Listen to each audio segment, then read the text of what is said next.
We have talked about the best of the best. Now you know what we've got to do. The worst of 2022, featuring freshly read books. And this time, we're gonna get salty. Okay, but for real though, let's get into it because this is one of my favorite videos to make during the year. I mean, come on, talking about books I don't like?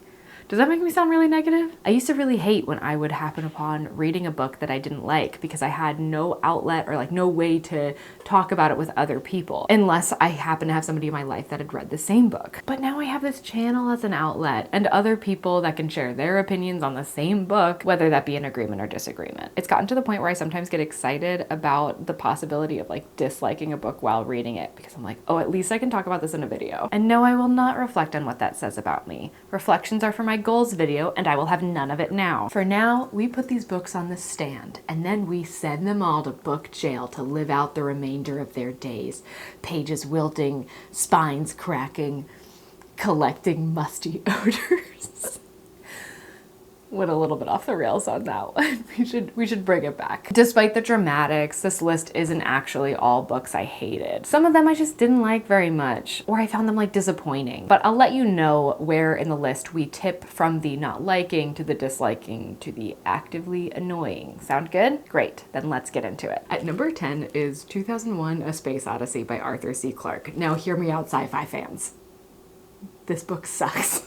Okay, no, I'm sorry. It's all right. It has like a decent premise, but it is so clearly obvious that Clarke and Kubrick had no idea what they wanted for an ending when they started the story. For those of you that don't know, Stanley Kubrick, the director of 2001: A Space Odyssey, like the classic movie, wanted to make a space movie, but he basically wanted to build off of a book, so he reached out to Arthur C. Clarke and asked him to write the book. And Clarke is like, yeah, cool, I've got like a couple of short stories. I could dust one of those off and use that as a starting point. And together they kind of came up with an overall plot from there. But according to Clarke, they were a good ways into the story before they figured out how they wanted to end it. And I personally feel like that was blatantly obvious. But I know that the movie is critically acclaimed, so clearly there is something to it. But like, I just didn't get it because I didn't really enjoy the book or the movie. I will say though that I think that a lot of old sci-fi gives off that same feeling, like just being really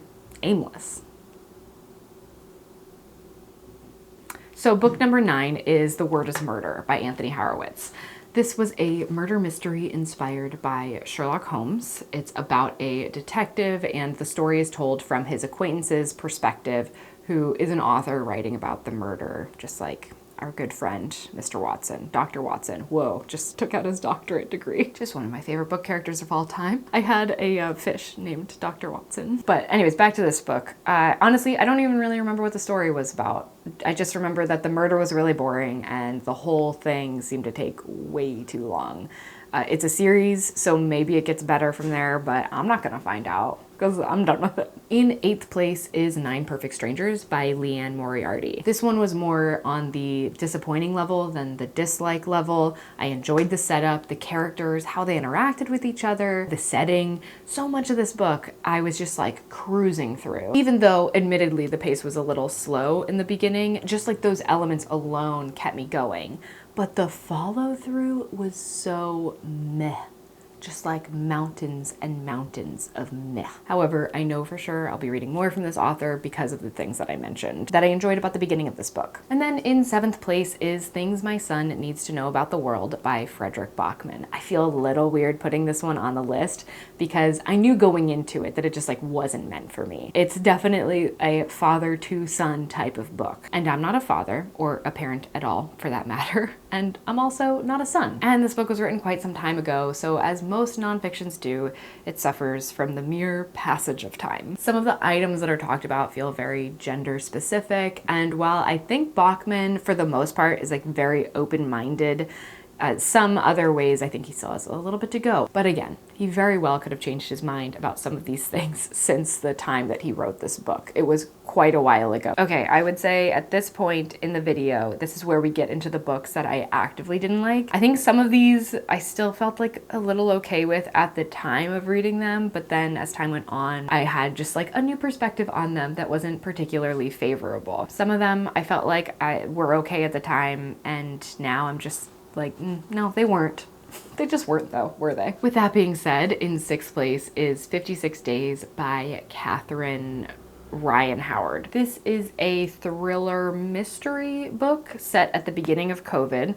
There are two characters entering into a relationship that met just before the start of COVID. They really hit it off, and then they end up quarantining together. But through the book, you're also getting the perspective of a detective 56 days after the couple meets that is investigating a murder. I think overall this book had some good things going for it, including a pretty good twist, a larger theme that was outside of the thriller aspect, which is something that I typically really like in thrillers, but it was just so repetitive that it made me have to put the book on this list. So there's this couple, this girl and guy, and you get the perspective of the girl. And a few days into that narrative, you start getting the same story from the perspective of the guy starting at day 1 again. So you'll be at like day 7 with the girl and day 1 with the guy. So not a lot of time has passed since you'd initially heard about that first day, and you barely get any more insight about what happened then until you get to the end of the book. I would say is really where they're talking about the same scene, but it does matter whose perspective you're getting. It was so repetitive to read a scene you had already read from another perspective when it adds absolutely nothing to the story. Okay, and in 5th place is Forever Interrupted by Taylor Jenkins Reid. This again is not a book I would typically pick up, but I'm trying to make it through all of Taylor Jenkins Reid's books for reasons I barely remember anymore. So this is one of those. Oh, and I've decided that I want to tell the synopsis of this one like we're at brunch and I'm giving you the latest gossip. So this book is about a woman who gets married to a guy very shortly after meeting him, and then he dies a couple of days after the wedding. Oh, and his family didn't know about their marriage, so obviously his mom is super hurt because her son, who she thought she had a good relationship with, went and got married to someone without even telling her, and then died, so they can't even talk about it. How was that? Was that fun? Did you enjoy our brunch conversation? Anyways, in this book, we get 2 timelines, the main storyline starting with when the guy dies, interspersed with flashbacks to the couple meeting and getting married. Sorry, I can't remember their names because this was so much of a nothing book. I didn't really care about the flashbacks because I didn't think that the characters themselves were all that well written. And like, obviously we all know how the happy relationship ends since at the start of the book, he dies like right after their wedding. And the main storyline could have been this nice tale about like grief and finding a way back and things to care about again, but it just wasn't. Like it tried to be, but it wasn't, in my opinion. In 4th place, we have another book that became a classic movie, and that is The Green Mile by Stephen King. So there are really 2 big points that made me dislike this book. The first is that the book was written in a unique format that I think ended up being a detriment to the overall novel. So basically this book was written in 6 installments, each published a week apart. So when I saw this in the introduction to the book, I decided that I would read it in the same way that it was published, since even Stephen King himself like hoped to go back and rewrite it as a novel, said it worked as like one encompassing story. He hasn't yet, so I decided that I would just read it in the 6 installments, each a week apart. I have a video about it as well. But unfortunately, because of this, I found it incredibly repetitive, and it was really clear that each installment was meant to be self-contained, so that sometimes it seemed like some small aspect of the story would be pushed to create this cliffhanger effect to get you excited for the next installment, but I don't think that it was used all that effectively. And then when you would get to the next installment, a lot of it would be refreshing you on what happened previously, which I didn't feel like I needed to the extent that it was provided, even though I was waiting a week between reading each. So yeah, the story just really suffered because of that. And then the second point I disliked was the representation of John Coffey. So if you don't know about the synopsis of this story, this book follows a prison guard for a place that houses inmates on death row. And Tom Hanks is the one that actually sees through the executions. I'm sorry, I can't remember his name in the book, so I'm using his character. Oh, Paul. I think it's Paul. Anyways, John Coffey is an inmate that comes in, and he seems a little different than the other inmates that are there. But the descriptions that are used for him are almost solely about how big and how black he is. He seems to be just othered to a great degree, and in a way that the other characters just aren't. And it kind of seems like this otherness is used to drive the plot and fix everyone else's problems without really giving John much character. I think there could have just been so much more done with him and with his character, and instead we get super repetitive scenes, including getting to read about some urinary tract infection that Tom Hanks, or Paul, has about 1,000,000 times. Seriously? So many painful peeing scenes. It's insane. All right, we've made it to the top 3. And by the top 3, I mean the bottom 3. So third of my worst books of the year is A Walk in the Woods by Bill Bryson. I think a large part of why this book is on this list and this far down on this list is just how disappointing it was, because I was really looking forward to reading it. This book is about Bryson recounting a hike along the Appalachian Trail. I really love a good hiking book or any long form travel book, especially one that's so heavily placed in nature and you can really see the environment slowly change around you, and there's like this slow rumination on life, but also a lot of focus on the small things that are happening day to day, moment to moment. Also, I like reading about big accomplishments like hiking the AT. I would say the prose of this book, not prose, P-R-O-S-E, but P-R-O-S. So the prose of this book was the beginning and the first portion of the hike, plus you get a little history interspersed here and there.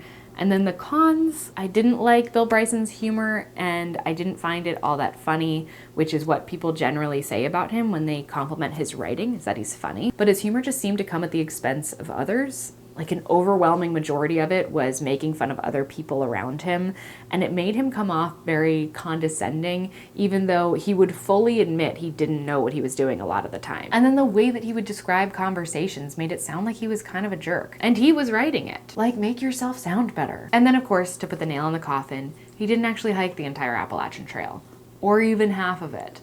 And I feel like the marketing for this book like implied that he did, at least the marketing that I saw. So the second half of his trip was just more like scattered into short periods of time on the trail and a couple of day hikes. I was far less interested in it, in that portion of it, and already like my patience had worn so thin. And then along the line of a book that I was really excited about reading, but you know, it's on this list, so we all know what happened. The second place book, The Troop by Nick Cutter.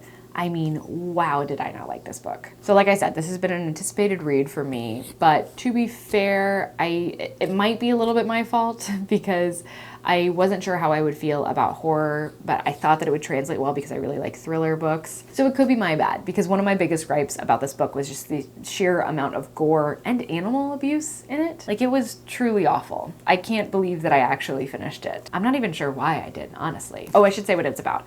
It's about a troop of Boy Scouts with their leader camping on an island in the Canadian wilderness, and then this man shows up and he's like insanely hungry, and it seems like it's almost a hunger to a supernatural level. And then what plays out mostly from there is just the children trying to survive, but there's just like scene after scene of really gruesome material, and I didn't feel like there was any greater message to cling to or any suspense.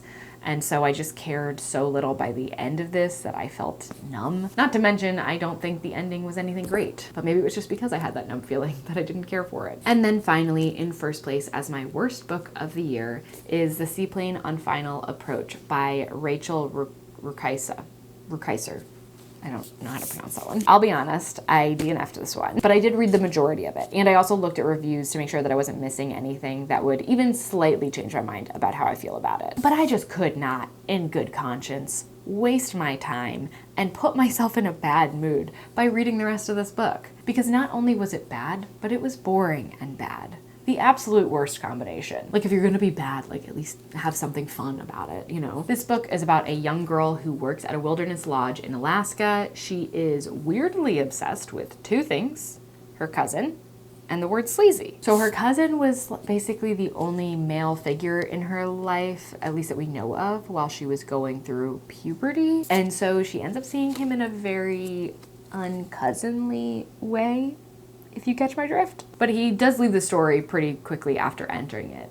But she continues to think about him constantly, and she also masturbates constantly, all the while being obsessed with the definition of the word sleazy and wanting to be it as much as possible. These three things repeat just over and over, with like some other story happening sometimes. The other characters are a bunch of nothing, and it feels like every scene is just like muted, and that the motivations that the characters have are non-existent. They just don't exist. So yeah, I hated this book, which sucks because the synopsis of a girl in a wilderness lodge in Alaska where like something deeper is happening, all of that sounds really great, but it wasn't great. It wasn't good. It was bad.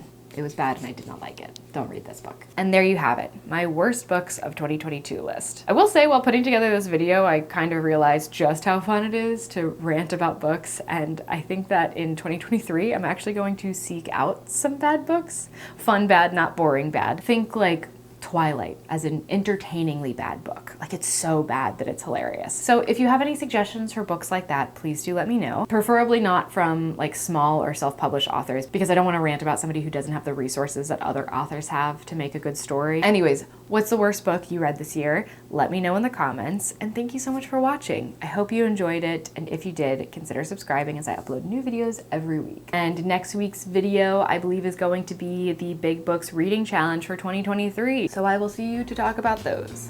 Bye.